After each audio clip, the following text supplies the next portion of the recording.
you guys know that I interviewed my mom last year on this podcast, and that set me on this journey to start interviewing more of my family members. And I've interviewed almost every single one of them in my immediate family, and I've started interviewing some of my extended family.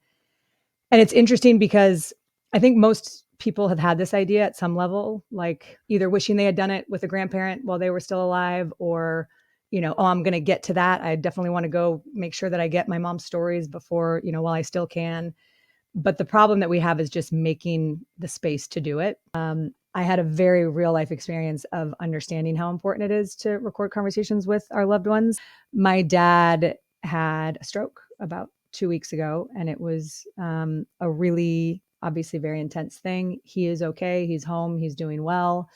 But there was about, I don't know, 3 or 4 hours that we weren't exactly sure what was going to happen and what it was going to feel like on the other side, and all of the rest. And I told him when I saw him the next day that I had, in addition to like that horrible grief and the carpet being pulled out from under you and just all of those feelings that you have when inevitably you are going to get those phone calls in your life, I had a very deep peace that I felt that was, I can only attribute it to the fact that ever since I was a little girl, he has made a really big deal about leaving nothing unsaid. And his whole thing is we save our best stuff for people's eulogies, and we should tell them specifically how and why we love them and what they mean to us while they're here.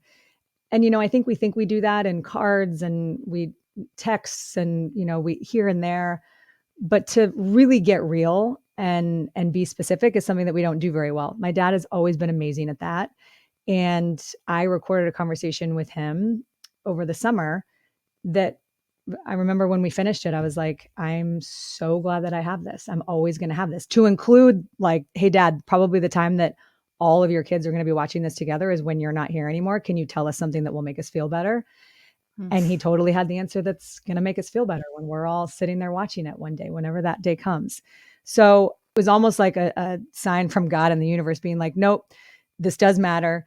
Keep going, keep doing it, because I just had the most personal experience of um, understanding the value of making sure that you don't wait to do this exact thing.